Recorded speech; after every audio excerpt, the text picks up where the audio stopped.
Welcome back, everyone, to the PXP Let's Talk Success podcast. I'm your host, Dre, joined as always by my co-host, Paul. Hey, everybody. How are you doing today? I'm well. Very good.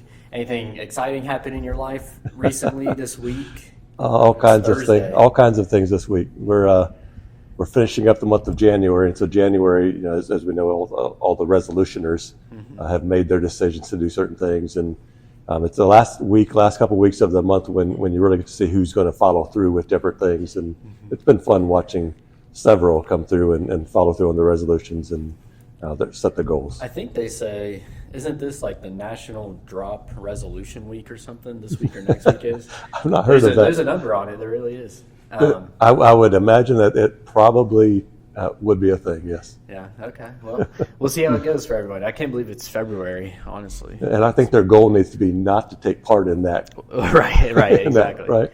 Exactly. All right, well, do you know what the ocean said to the beach? No. Nothing. It just waved. Oh. Right. You should know all about ocean. Was that your joke or is that Cricket's? That's Cricket's joke. I'm adding that to the dad joke list. All Cricket's joke. All right, everyone. Well, let's get into today's topic. Today's topic actually is another special guest. We have Dr. Doug with us. How you doing? So, two doctors in the house, Dr. Dre, Dr. Doug. I bet you didn't and I'm just here. And you're just Paul. Yeah. But welcome, Doug. Glad to be here. How are you doing today? Doing all right. Thanks for having me. Yeah, no problem. So for everyone that doesn't know, Doug and Natalie, they both come to train here at PXP, and they work really hard getting I've seen them work hard doing their push-ups, pull-ups, all that fun stuff. So it's nice to have them here in the building, and then we're going to find out a little bit about what they do outside of here. So I'm going to let Paul take over, and we'll go from there. Yeah, thanks, Dre. Hey, Doug, let's start with some background stuff, right? So you're a physician, a neurologist. Can you tell us more about that and what you do there in that world? Yeah, so I'm a neurologist or neuromuscular specialist. So we deal with nerve trouble, muscle trouble, a lot of heritable type diseases, but also strokes, autoimmune disease like multiple sclerosis, and even seizures, so brain attacks. And I've been doing it since I graduated medical school in 1999 from the University of Texas. Awesome. So I've been here for a while. Yep. And so and I start with that because I want to set the stage of your background, right? We're going to talk about a bunch of stuff in here, but you come at this from a very high level physician, neurologist perspective. We're going to find out pretty soon about your background from an athletic perspective, and then how you've really pushed those together and created a balm, several different types that do all kinds of things that I really want to talk about and share and share all those experiences. So come back from the physician side. I mean, some of the things that you deal with, can you give us a few examples so we can get some more detail into that side as opposed to just neurology and musculoskeletal? I mean, and dovetailing it with the like the side gig that Natalie runs,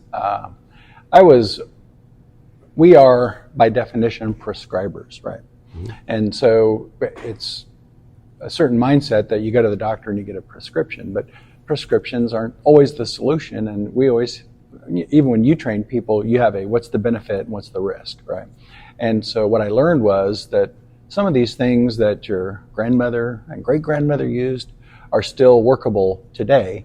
We just have this, we're rather beholden to the pharmaceutical system, and doctors are part of that. And so I wanted to find things that are good for you, that make your body work better, the way nature intended, and less so prescription ways. Because I think prescriptions are a shortcut.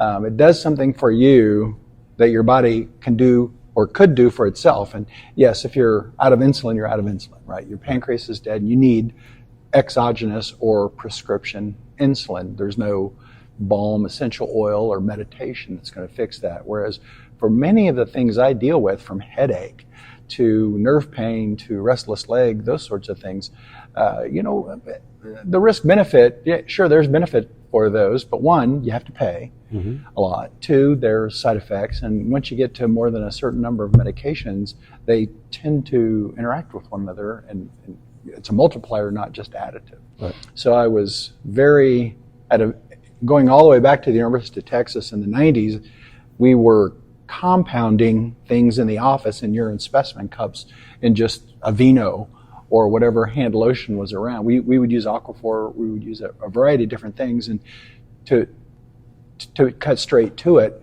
that's where I learned that, was in the family medicine clinic at the Brady Green Clinic in downtown San Antonio. Yep. And I brought that forward to now. I just was making it in my kitchen, and it became Dr. Doug's, the product. And so what you've seen over the, make sure I understood all this piece of it. So what you've seen over the years is that there are opportunities with your medical patients. Absolutely. That they don't have to have prescription stuff to get some relief. There's other things that you've seen and done, and that you've been able to compound, and that's mixing all kinds of chemicals, right? You can get compounded at a pharmacy. You as a physician can do it in the office. Yeah. And then there's obviously costs associated with that. And you've seen this stuff happening from your background. You've seen your patients, and so you're like, this is something I can do to help them that's not as cost prohibitive and get the similar results. Yeah. Right? Yeah. So let's leave that there for a second, because we're going to come back to what you've created. But let's talk more about your athletic prowess, your athletic In a manner background. of speaking. Yeah. What was your life in the sports world, in the athletics world? I was your typical 3-sport high school varsity athlete, and then I wrestled for a brief time in college at IU, and people were surprised. Actually, lettered. And I think I was just very average, but I got a letter. But I was drawn towards the military, because the military, it's like being on a varsity sport, and you get a paycheck every 2 weeks and free healthcare.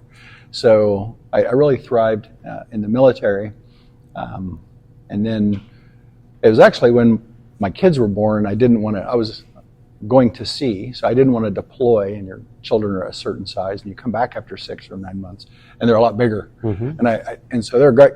God bless you guys out there, guys and gals, for doing that, because I didn't want that for my children. I didn't want it for myself. So I just said, well, what's plan A? What's the next option? And I'd always loved medicine, science, those sorts of things. And so my oldest daughter, who is now also a physician, when she was born, I was inspired. I had this epiphany that I think I could help people, instead of being on the tip of the spear, pulling back and rolling up my sleeves and becoming a healthcare provider. And so on her birthday, every year, I'm reminded why I went into medicine. It's kind of a nice reminder, right? It's a nice little flag there. And I have loved every minute of it. It has its ups, it has its downs. The pandemic took its toll on a lot of healthcare providers, but I'm here. I'm still practicing. I love it. It's really helped me integrate. Going through what I went through with medical school and residency, I was one of those too busy to train. How many of you heard?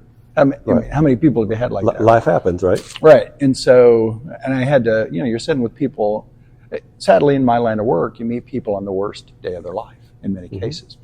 And what advice do you give them? Well, you need to quit smoking, you need to exercise more, you need to watch your diet. Well, I don't smoke, but I definitely did not exercise a month. And I didn't eat as well as I could. And it's a professional liability that sleep is always compromised in my line of work. Yeah. And so I started training, and I had a family member who wasn't very healthy, and he wanted to lose weight, and he wanted to exercise. And I did a Spartan with him, and I thought, I'm not in as good a shape as I thought I should be. And it's escalated from there. And the BOM was a result of wet feet, long distances. I'm of a certain age where I can't run as fast as I used to, so I have to run far. And I don't want to say I was a 400 meter. I was always the red ribbon in the 400 meters in high school. I'm built like a fire hydrant, and so I'm just not going to move that fast through time and space. And so now I can do any distance, flat, hilly, etc. with PXP. And I haven't done a race since I've been working with you, but there's a couple other trainers who have influenced me in terms of do this, not this, and it ranges from air squats to carrying heavy things. Yeah. So your athleticism growing up, you're a generalist in high school. Generalist, absolutely. Yep. And then you lettered at IU in wrestling. No matter how much you want to poo-poo that, that's still a really big deal. And then you got in the military and made some decisions, and athletics kind of fell behind a little bit there.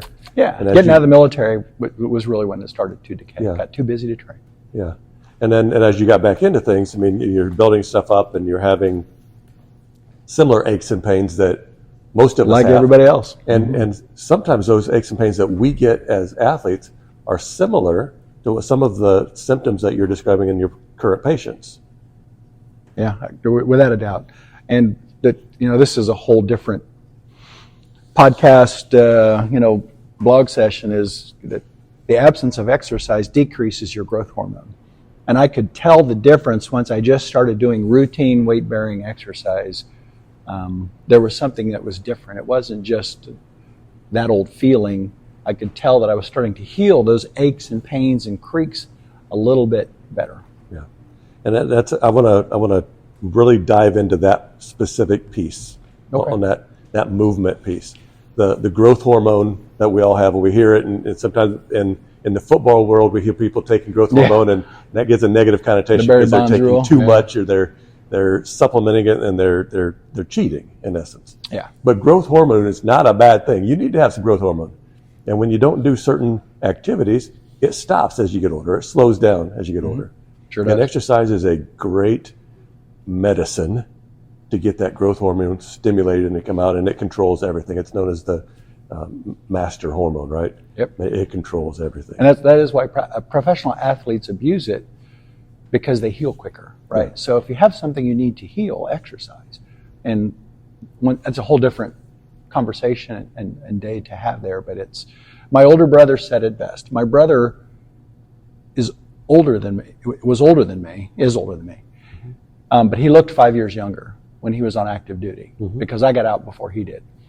And when he stopped, we did a Spartan as well. My brother and I did one down south. And he said, I need to start doing this again. I'm getting old. And I thought, well, that's interesting. We are getting old. He goes, no, we don't stop exercising. This is my brother's quote, not medical, right? He's an engineer. He says, we don't age, or we don't stop exercising because we age. We age because we stop exercising. Because he looked so much younger than me, and he kind of aged past me until he picked it up again. Yeah. And so I thought, that needs to be a T-shirt, because, here's this guy who's not medical. It's just, in his opinion, observational. And yeah, he got through this really epic Spartan. It's one of the hardest around. And, that was his kind of fitness journey. Like, he needed that to get him back into it. Yeah. And we can go down that side even deeper. Exercise is medicine, and that's in the medical community, that's a really big push. It's been around for at least a decade, probably longer, but I became aware of it about a decade ago of that exercise being medicine and being pushed into that space. And so for our listeners out there, you got some aches and pains going on, and you think that you go to start moving a little bit, that makes it worse. It doesn't make it worse. Initially, you may feel poorly because you're not used to moving. You may feel those things, but get your tail off that couch and start doing something. Even if it's light, easy, gentle as you're progressing into it, it's a big deal. That was like my swim today. You got off the couch? That was part of it. Just shut up, man. That's 90% of the gig, It was right? terrible in the beginning, and then it got better as we went.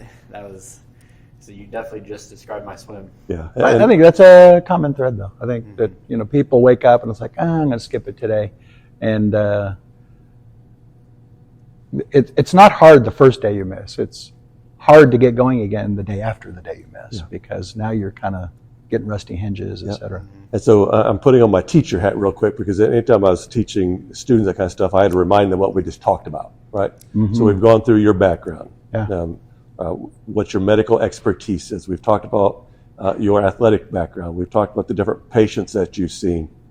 We've touched on a little bit about what you're doing now, or what you've done the last few years of trail running, that kind of stuff. Yeah. I want to dig into that a little deeper, and then we're going to come out of that, and we're going to talk about the Dr. Doug's balm and how it came to be, and how it can affect you and keep you moving and so forth. So let's talk about your trail running. What events have you done? What distance have you done? What have you enjoyed most? So I've done 300s, and post Dr. Doug. So let's make sure we heard that. That's not 300 meters. No, that's 300 milers. Yeah. 100-mile trail races.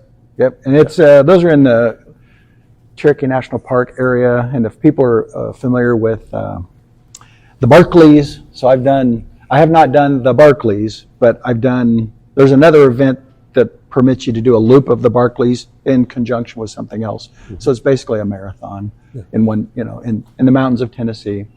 Whole different story. So is it, wait, did you just compare a marathon to a 100-mile trail run? Or are you talking about the loop of the Barkleys? Yeah, a Barkley is a marathon. I mean, one loop at the Barkley is pretty close to a marathon, but the fellow who runs, he's now retired from being a race director, but he put together some pretty challenging races in the mountains in the Cherokee National Park area, and it was a lot of uphill. Downhill's a lot more fun. I walk up. Yeah, yeah. So you've 3 100-mile trail events. Mm-hmm. At least, I think at least 3. I'd have to look. I mean, well, if you've done that many, it probably affected your brain cells. Yeah, you get a little crazy. No, you go out there. Sometimes it starts to get dark. You see God. Right. You have a religious experience. So, but I've done a couple 60s, so 100 Ks. I've done, I'll bet a couple, maybe double digits, 50 Ks, and. I mean, I do a 5K a day. Yeah. So when your patients talk to you about restless leg syndrome, or if they've got some aches and pains going on, or if they've got some muscles that aren't feeling well, or they've got these pains, you can empathize with them. Yeah. I mean, I'm creaky. I mean, I made this stuff. Our products are need-based, right? We wouldn't have them if somebody didn't say, well, I love your original Miracle Balm, but I have this. Mm-hmm. And so the restless leg, I'd been prescribing magnesium, but I did not know until I researched it that transdermal magnesium is superior for both headache and nerve restless leg than oral, right? And so I think I had to kind of leave the silo a little bit, get outside my little bubble, and think a little differently, like, why am I failing these patients? Why am I failing these we call them trail colleagues? And how can I make it better? And that's, we're very blessed in that Natalie's stepdad is a chemist. It's hard to get magnesium into a balm type form. It makes kind of a soft soap. So he guided us, and then we just kind of released it into the wild to see what the trail family said, and the feedback was good, and we are where we are.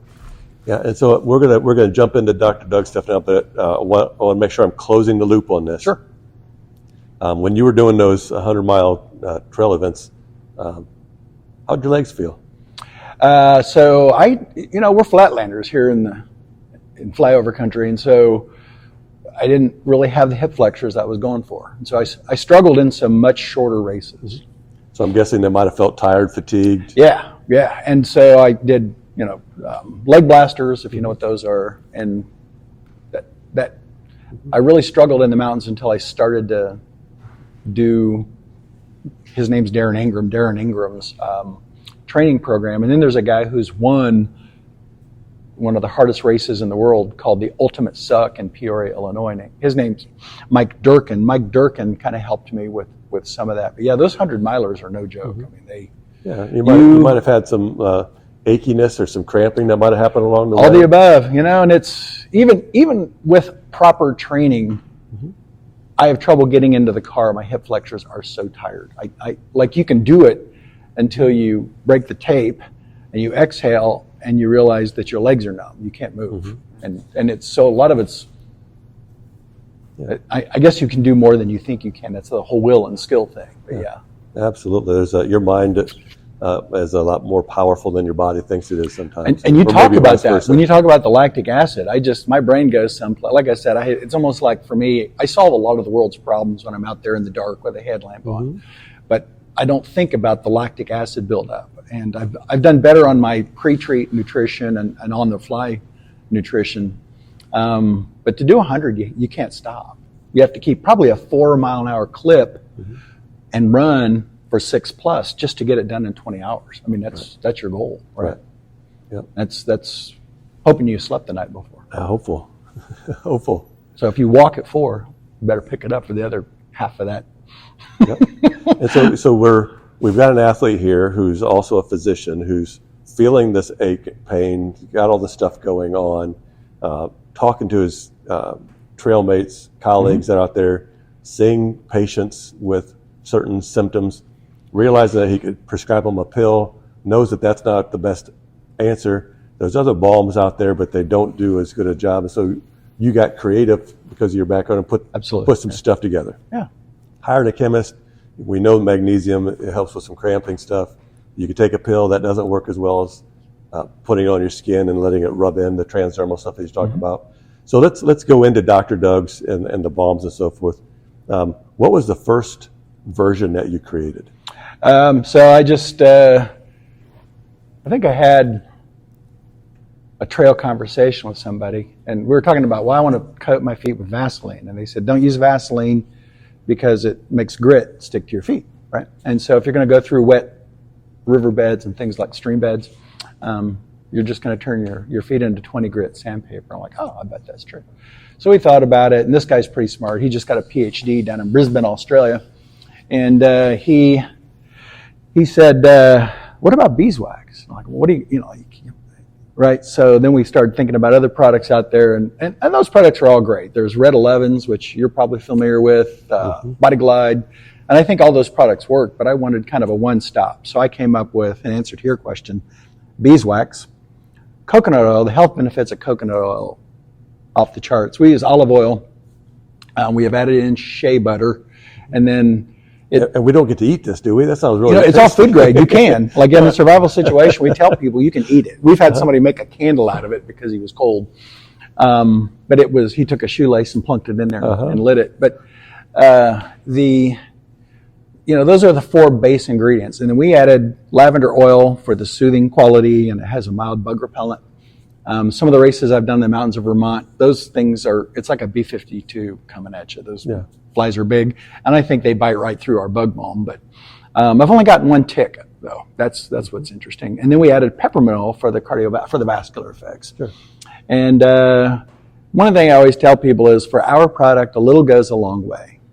And so I don't over-apply myself. But there's a woman who did a race. She's in her 60s, and she does 100-milers a day, every other day for a week. It's called Race the World or something like that. Wow. And she's running we met her at one of the Gut Check Fitness races run by Joe Decker, and who is the ultimate suck race director. And this woman's like, I want to show you my feet. And I'm kind of weird about feet, which is kind of a paradox here. But I'm like, oh, they look nice.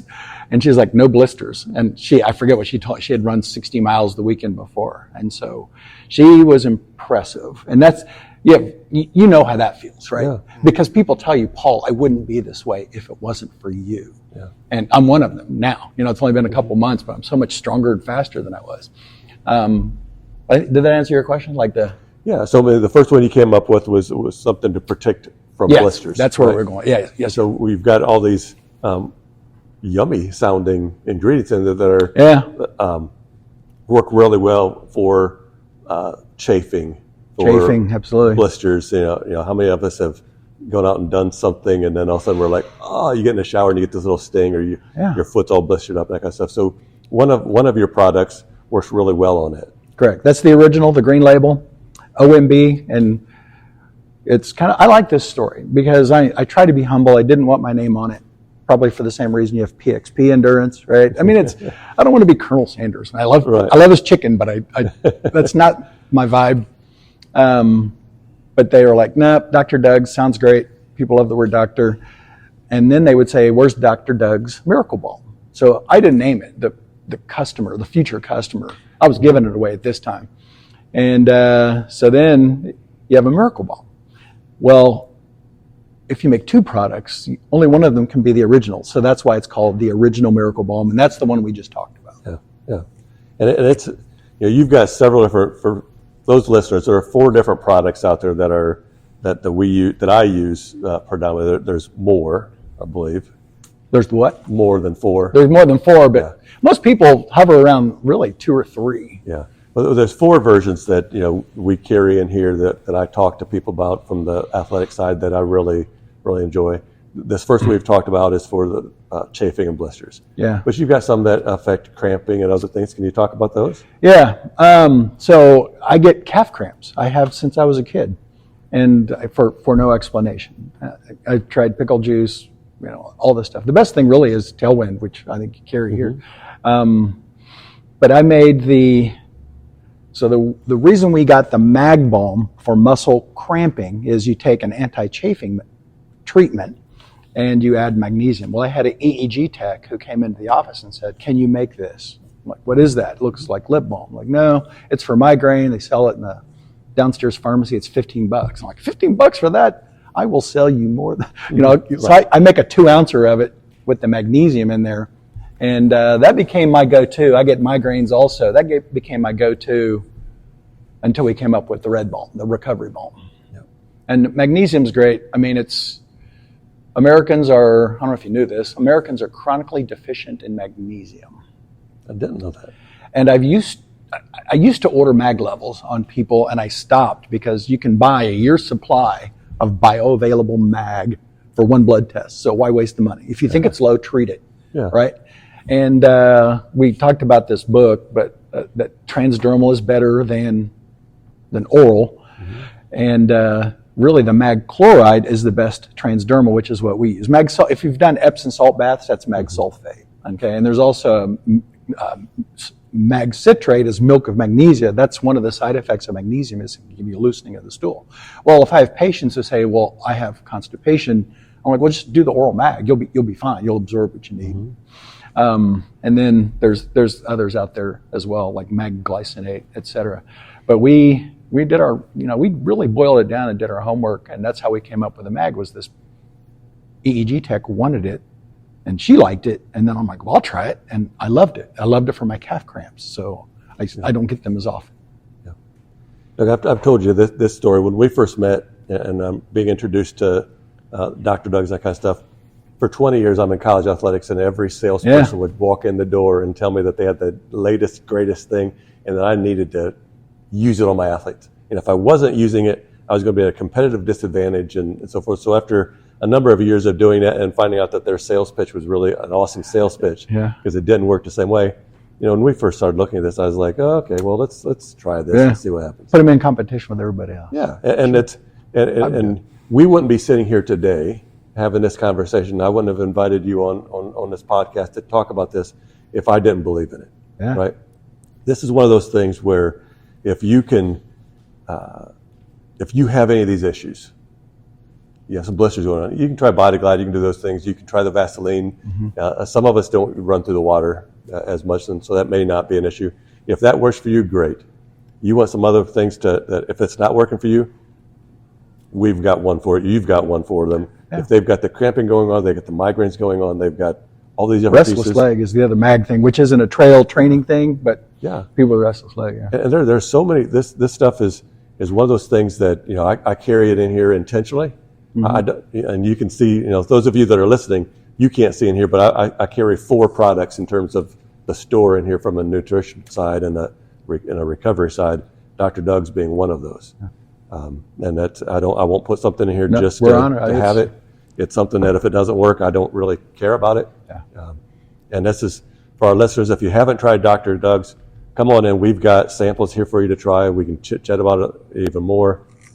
It's one of those things that when I first heard about it, I'm like, that sounds like a great sales story. It's not a sales story. It's a real story that has been, as we've listened to this story, it's got the medical knowledge behind it. It's got the experience behind it. You've put the stuff through, and it just flat out works. Well, so everyone knows what homeostasis is in this conversation, right? Yeah. So this is my belief system going back to being a prescriber. The best medications, like say you need an antidepressant or you need insulin, whatever it is, it does not make you more or super, right? That's a pathology. The best medications, and if you say that equals treatments, make you more of what you are. So when people ask me about my products, I tell them it doesn't turn back the clock, but it allows me to compete. It doesn't make me younger, and it doesn't necessarily make me faster, but it does make me more of what I already am. Yeah. And so, when you bring people in here, that's what you do. You just try and make people a better version of themselves. Yeah. And if the balm gets people, we can all do it 5K, 10K, but if you get that one little blister, it's the most miserable last 2 miles of your week. And so to not have that is, when people tell us these stories, we love it. And sadly, in my line of work as a neurologist, we really don't hit the off switch and cure people. There are, on occasion, we do. Whereas with Dr. Doug's, we make people happy. We make people's problems go away and stay away. And that's why I'm here, is with the PXP. It was actually Jake. So Natalie's son, Jake, did it, and he loved it. And I'm like, well, what am I missing? If Jake, who's a high school wrestler, if he thinks it's the be-all, end-all, I need to check this out. And I came in, and you were right. You said, take it easy today. Don't, ego train or anything like that. Right. You did. I remember that. And you were right. So I'm doing push-ups on my knees. But, what you did was... You're not anymore. No, you got me. You've let me out of the chute now. Yeah. But I think what you do is similar to what we do. We tell people start small, right? Like if you have 2 bad legs, treat your bad one, and if that works, you'll know that it's... You have a comparison to compare to. Right. So when I walked out of here, I think I had a run planned for later in that day. You're like, well, you can go, just don't let your ego train to your body. And you're doing the same thing that my product does. Go back to be a better version of yourself. Right. It doesn't make you Superman. It makes you a better version of who you are and what you are. Yeah. So that was I really enjoy it here. It's... Yeah, and if we look at it, if we combine this, we'll try to wrap this up or summarize some of this going into. But those listeners who have heard previous podcasts, that we try to make your body work more efficient. Sometimes we've gotten habits that aren't as efficient to our performance, and so we've got to correct those. If we're a younger individual, a lot of times we're doing motor learning, we're teaching those pieces. If you do things the right way and you build on those, you can do whatever you want and be relatively pain-free. There's still some soreness going to happen based on your workout. But it's a good soreness. It's not an injury soreness. Because you work those accessory muscles, which I was missing out on. And, when you reach a plateau, and I was on a rather long plateau, I needed something different. And this was it for me. Yeah, and even if we do all those things, we're still going to get some of that good soreness sometimes. And sometimes it turns into that not great soreness. We get some cramping going on, or we get some blisters going on, that kind of stuff. Well, now we also have this to help bring us back into good homeostasis, to help us continue the training that we want to do, that we need to do to stay on track to achieve our goals. So it's been a great collaboration. I'm very thankful for your son coming in and getting started on the class in here, and then pulling in you and your family and that kind of stuff. It was a great opportunity. I'm not a believer that things happen by accident. All of our things that we do, that our experiences, they happen for a reason. We may not see it, but it's been one of those things that your products have helped everyone in here continue to do what they want to do. Yeah. My question that I have, Doug, is you said you went to the University of Texas, right? Correct. Why are you in Indiana? So I grew up in Shelbyville. Yeah. And so I graduated Shelbyville High School and went to IU straight out of high school. And then I was cutting through the student union one day, and these guys in really crisp uniforms said, "What's your story? You look pretty fit." And I got recruited into the military. And so I left Indiana and lived in Pensacola and did some training. I was in Quantico, Virginia. That was a different part of the military. And then when I went to sea, I told you that story. I wanted to work on my grades to go to medical school. And so I went to I went to Texas A&M, and I was an ROTC instructor.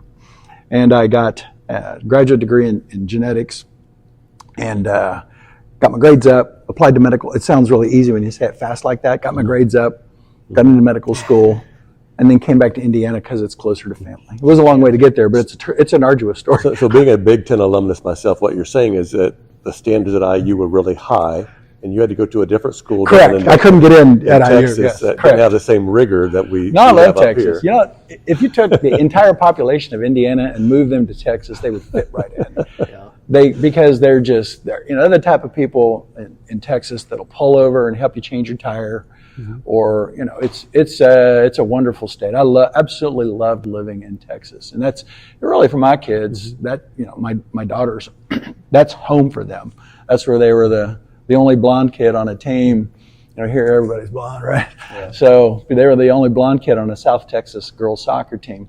And they absolutely loved it. And there was a lot of culture shock when they moved up here. And then I said, just kind of get to know the community a little bit. And now they're all in. But it's been That was a 10 more good, years. safe, politically correct answer to my question of saying that IU standards are so much higher They than are. what they were. There we go. We got it on record. We I got think it I on was an out-of-stater too, so it would have been more expensive. Texas is very veteran-friendly. Being a veteran, they had lower tuition, but I was a Texas State resident, and so I would have had to pay out-of-state tuition. So that's my excuse. Our friends in Texas, we still love you very much, but being up here in Indiana, we got to push a little bit. The hard part for me is because I'm a big fan of Purdue also. My dad's a Purdue grad. My older brother, I talked about him, he's a Purdue grad. So the IU Purdue game, I'm a huge Purdue fan. I'm one of the rare IU people who says, look, we got all the banners, but you guys have all the astronauts. Like, to me, that's impressive. Sure, absolutely. And so I don't have as much angst with that game as I do with Texas A&M and Texas. That I really struggle with that game because I hate to say it, I'm an Aggie, and Aggie's kind of like the Purdue of Texas. It's an engineering school, and farmers, and that's one of their cheers: farmers fight, farmers fight. And medical school in the University of Texas is for any people who have done an undergrad or something and then gone to a upper grad somewhere else. It changes your perspective a little bit, but I do love it when I see a Hook 'em Horns bumper sticker There you too. go. That's So- what I was wondering, because I was wondering if you were a Longhorn fan or what you were. But it looks like not like IU all Purdue. seen a Purdue. I just love watching the old Southwest Conference play. Well, that's all right. Well, do you have a favorite one that you use that you want to give to listeners? Miracle Bomb. The Miracle Bomb's your favorite as well? The original. Okay. Yeah. Yeah, we get that from a lot of women because women have more hot spots because they wear sports bras. And so you and I don't think about having something tight around our chest unless we wear a heart monitor. And so we have some female trail people out there, and they love the OMB for their underwire or whatever it is, and their harness, if they wear a harness with a camelback. It is, if you've got any blister issues, it's Chafing. one of those chafing issues. It just works. Yeah. I've used Vaseline. I've used the Body Glide. used that as well. The spray Body Glide, the rub on, the roll on of Body Glide, and they just don't last. They just don't stay there. And I think I got this lucky does. on the combination of the way I leveled things out with because it does apply very clean. Yeah. And doesn't stain your gear if that's an issue. Yeah, they're all good for the first hour. And, yeah. But then all of a sudden things have, sweat's gotten there, heat's gotten there, it's done whatever it's supposed to be done, and it's gone. And you can stop at an aid station, reapply it, or just use Dr. Doug's and be done. Yeah. Well, the owner and CEO, president, grand poobah of Dr. Doug's, Natalie, she blew up her fute not listening to me. I wish I'd taken pictures. We didn't know we would be here Oh someday. boy, you're going to be in trouble, dude. Yeah, I know. And so I put that on there, and one of my office staff was doing this with us. It's like, well, you'll be fine. And I think she got through it, but now she became a believer. That's why we are. And that's why she said, I think you should sell this. And I said, they don't teach you that in medical school. I don't know what you're talking about. Right. Right. At least they don't at the University of Texas. They might at IU. They agree with IU. Well, that's where I went, so I don't know. Yeah, well, Doug, thank you for sharing your story Yeah, and I love being the whole here. background. This is Have me back for our sometime. listeners. If you haven't tried it, stop in. We've got some samples here of things. Try out the Miracle Bomb. Try out some of the magnesium, some of the recovery. We should have Natalie shoot you a coupon code and like one of those Oh, did you hear all that, guys? We might get a coupon code. hand going down. So I don't know. We'll think it's like It'll Natalie's be in here. the show notes. If we get a coupon code, I'll put it in the show notes for you guys. But you're only going to get it if you start liking and commenting on this. Yeah, to see the show notes, you have to click on the podcast and look at the more notes option. That's a standard now. It's not like it's a paywall. Just No, it's not. Exactly. It's free. Well, Doug, you're not done yet. Like I like to do, I like to start competition in here, just like Paul does. So we're going to have our fun question segment. We're going to do some trivia here. I don't know if you've listened to other podcasts, but I think you're 1-1. Have you lost one? Or are you 2-0? I'm undefeated. You're undefeated? Undefeated. He's undefeated. So Me too. You might be. Yeah, there you go. So you might be the first one to take him down. We're No, going to put a blemish on that. 0 wins, 0 losses is what I'm I'm saying. going to hide the answers from you guys. Unvictorious and undefeated both. There you go.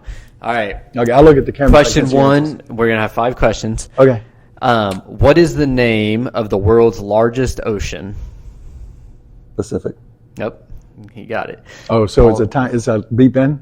I'm sorry. Answer as soon as you know the question or the answer So to the stressful question. now. Yep. So if you know it, shout it out. Okay. We have a balm for that. Yeah. Right. All right. Who was the first woman pilot to fly solo across the Atlantic? Amelia Earhart. Correct. Oh, I was going to say Beryl All Markham. right. Here it comes. Comeback. Don't call it a comeback. Okay. You have to get these next 3 to win. You have to get these next 3 to win. So, Look up Beryl Markham, though. Beryl Markham. Beryl Markham. M-A-R-K-H-A-M. Okay. Listeners, you can do that. What was the first soft drink in space? Coca-Cola. Correct. Rally. Got my rally hat on. Here we go. I'm giving him a shot. I'm giving him a shot. Giving him a Yeah, chance. that was a gimme. All right. Question 4. Which country invented ice cream? This was crazy. France. Nope. Country. Sweden. Nope. I would say, it is over on the Asian continent. Oh, China. Yep, that is correct. I was like scrolling through This my. is for all the marbles. All right, so this one's a sports I had to question. scroll through my Rolodex on that. This is going to be an over/under. Okay, so you'll both get a chance to get it right. Actually, so we could have a tie here. It's like the price is right. Yeah, almost. So how many points did Michael Jordan score in his first NBA game? Over under 20. I'll give you guys that. Over under 20 Jordan, points. the first game? Michael Jordan. I'm going with over. Doug says over, and you say over. Okay, so you're both wrong. So that was a tie. I'm going to give you an option. Well, because we need a winner, because I don't like ties. Winner, chicken dinner. It's under. I'll say it's between 10 to 20 points, and I'll give you both, and whoever gets closest without going over will win. So between 10 to 20 points is how many he scored in his first game. Whoever's closest without going over will win. 14. 14? This might.